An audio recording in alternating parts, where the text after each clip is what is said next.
नमस्कार दोस्तों। आज जो हम अध्याय करने जा रहे हैं उसका नाम है प्रकाश, परावर्तन तथा अपवर्तन। ये इस वीडियो का तीसरा भाग है।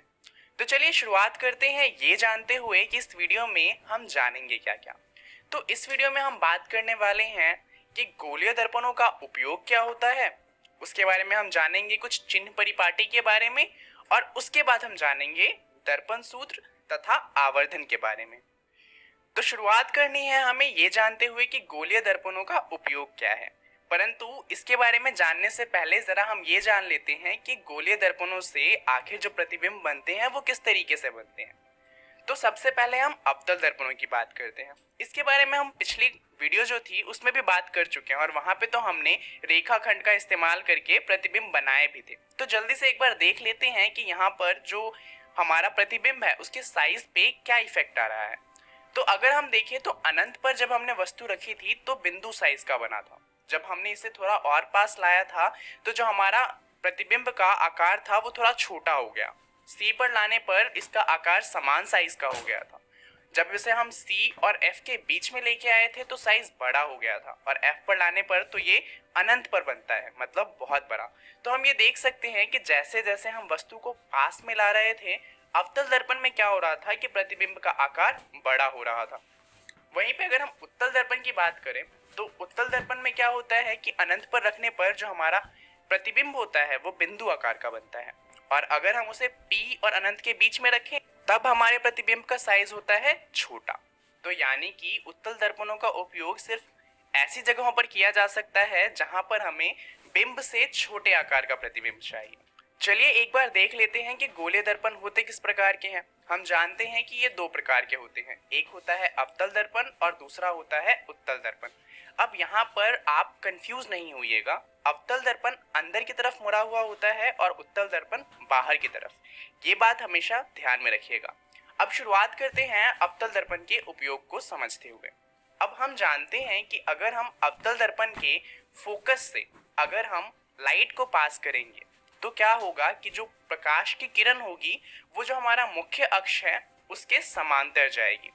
तो अब फोकस पे मान लीजिए कि हम एक बल्ब लगाते हैं, तो होगा क्या कि बल्ब से जो रोशनी होगी वो जाएगी हमारे अवतल दर्पण पे, और अवतल दर्पण पे जब ये रोशनी जाएगी तो क्योंकि ये सारी रोशनी फोकस से आ रही है तो अवतल दर्पण से टकराने के बाद ये हमारे मुख्य अक्ष के समांतर जाएगी।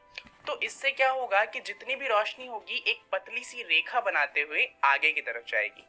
अब इस चीज का इस्तेमाल करते हैं हम टॉर्च के अंदर, इसी का इस्तेमाल होता है सर्च लाइट के अंदर, और वाहन के अग्रदीप में भी हम इसी का इस्तेमाल करते हैं, क्योंकि इससे होता क्या है कि हमें एक शक्तिशाली समांतर किरण मिलती है। तो अवतल दर्पण का एक इस्तेमाल तो ये हो गया कि हम टॉर्च, सर्च लाइट और वाहनों के अग्रदीप में शक्तिशाली समांतर किरण पाने के लिए इनका इस्तेमाल करते हैं। अब ये काम हम उत्तल दर्पण के साथ नहीं कर सकते, क्योंकि उत्तल दर्पण का जो फोकस होता है वो मिरर के अंदर पीछे की तरफ होता है और वहां पर बल्ब लगाना तो संभव ही नहीं। चलिए जानते हैं इसका दूसरा उपयोग क्या होता है। जैसा कि हम जानते हैं अवतल दर्पण में अगर हम कोई बल्ब पास में रखें तो उससे बड़ी इमेज बनेगी। तो बड़े साइज की इमेज के लिए इसका इस्तेमाल हम करते हैं सेविंग दर्पणों में, और इसका इस्तेमाल करते हैं डॉक्टर्स दांत को देखने के लिए, क्योंकि इन दोनों में ही हमें बिंब से बड़े आकार का प्रतिबिंब चाहिए होता है।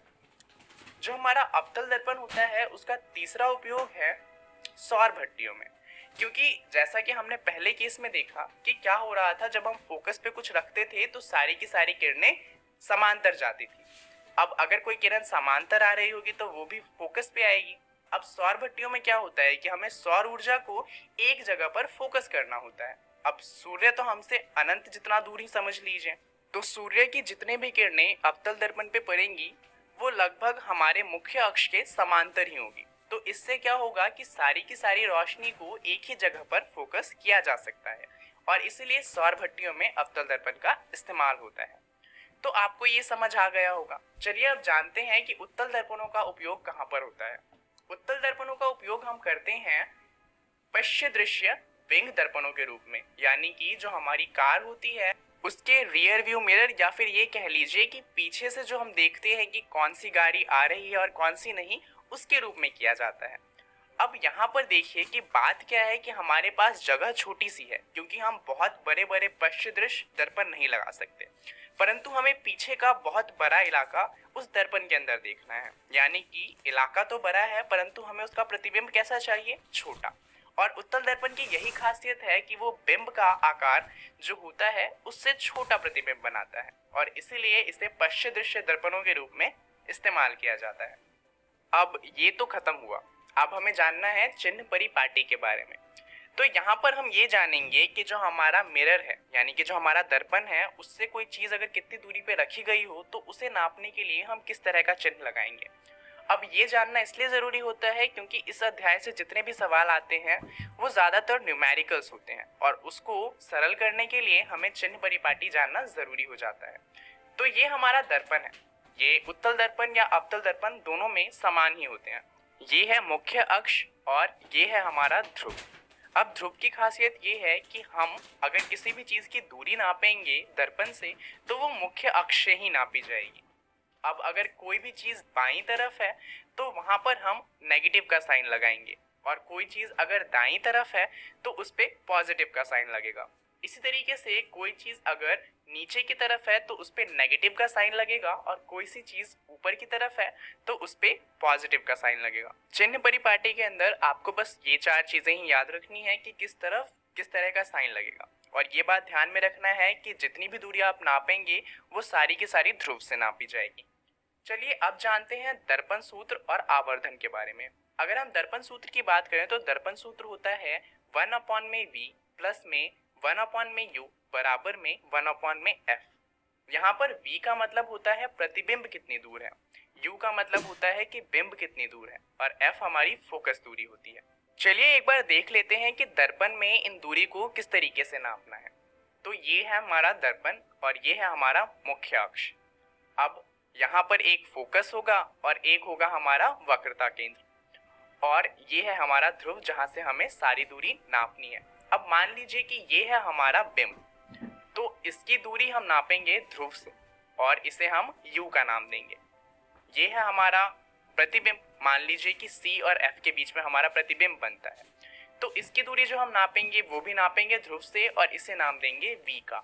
और फोकस दूरी तो हमेशा समान ही रहती है, ध्रुव से f के बीच का जो दूरी होता है उसे कहा जाता है फोकस दूरी।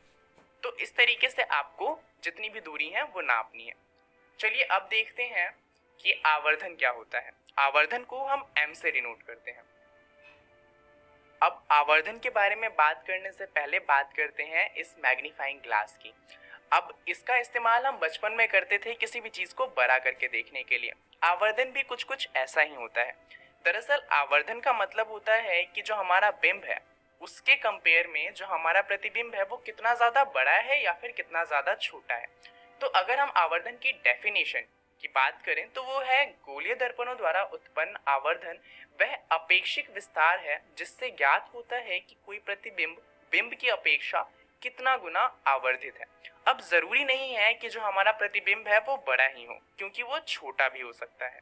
तो आवर्धन की अगर वैल्यू आती है 1, इसका मतलब जो बिंब है और प्रतिबिंब है वो समान आकार के हैं। 1 से अगर छोटी आती है इसका मतलब जो प्रतिबिंब है वो छोटा है, और 1 से बड़ी आती है इसका मतलब जो प्रतिबिंब है वो बिंब के मुकाबले ज्यादा बड़ा है। आवर्धन का जो सूत्र होता है वो होता है m बराबर में प्रतिबिंब की ऊंचाई जिसे हम h डैश लिखते हैं अपॉन में बिंब की ऊंचाई जिसे हम h लिखते हैं। तो चलिए इसे भी देख लेते हैं कि जो हमारा शीशा होगा यानी कि दर्पण होगा उसमें कैसे नापना है। तो ये हमारा शीशा है और यहाँ पर ये मान लीजिए कि हमारा बिंब है, तो इसकी जो ऊंचाई होगी उसे कहा जाएगा h, और जो हमारा प्रतिबिंब होगा उसकी ऊंचाई को कहा जाएगा h डैश, और h डैश अपॉन में h वो हमारा आ जाएगा आवर्धन। अब मान लीजिए कि ऐसा होता है कि हमें ना तो बिंब की ऊंचाई पता है और ना ही प्रतिबिंब की, तो उसमें हम आवर्धन कैसे निकालेंगे।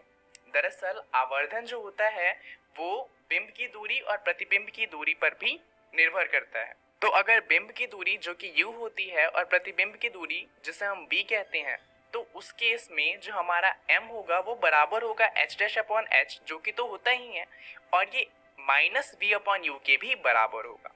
तो अगर हमारे पास बिंब और प्रतिबिंब की ऊंचाई नहीं है तो वहां पर हम बिंब की दूरी और प्रतिबिंब की दूरी का इस्तेमाल करके भी आवर्धन को निकाल सकते हैं। परंतु ध्यान दीजिए कि यहाँ पर एक माइनस का साइन भी आ जाएगा।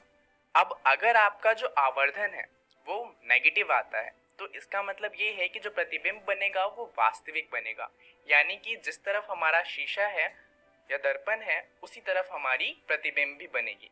परंतु अगर m का जो वैल्यू है वो पॉजिटिव आता है, इसका मतलब प्रतिबिंब आभासी है और जो हमारा दर्पण है उसके अंदर प्रतिबिंब बनेगा। तो अगर आपको ये समझ में आ गया अच्छे से, तो आप कोई सा भी सवाल जो दर्पण पर दिया जा सकता है उसे सॉल्व कर सकते हैं। तो इसी बात पर चलिए आज का होमवर्क देखते हैं। ये प्रश्न है जो आपको घर से सॉल्व करके लाना है। प्रश्न है कि किसी ऑटोमोबाइल के पीछे का दृश्य देखने के लिए उपयोग होने वाले उत्तल दर्पण की वक्रता त्रिज्या है 3 मीटर।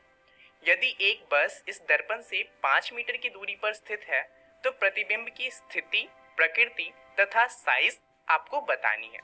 तो ये सवाल आप लोग घर से कर आएंगे।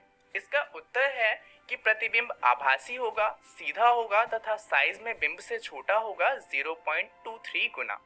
तो कोशिश करिएगा कि आपका उत्तर भी यही आ सके। तो चलिए जान लेते हैं कि इस वीडियो में हमने क्या क्या जाना। इस वीडियो में हमने जाना कि गोले दर्पणों का उपयोग क्या होता है और उसके अलावा हमने जाना चिन्ह परिपाटी और दर्पण सूत्र तथा आवर्धन के बारे में। अब इन सभी के बारे में आपको अपनी बुक एनसीईआरटी जो है उसके अध्याय प्रकाश, परावर्तन तथा अपवर्तन में पढ़ना है।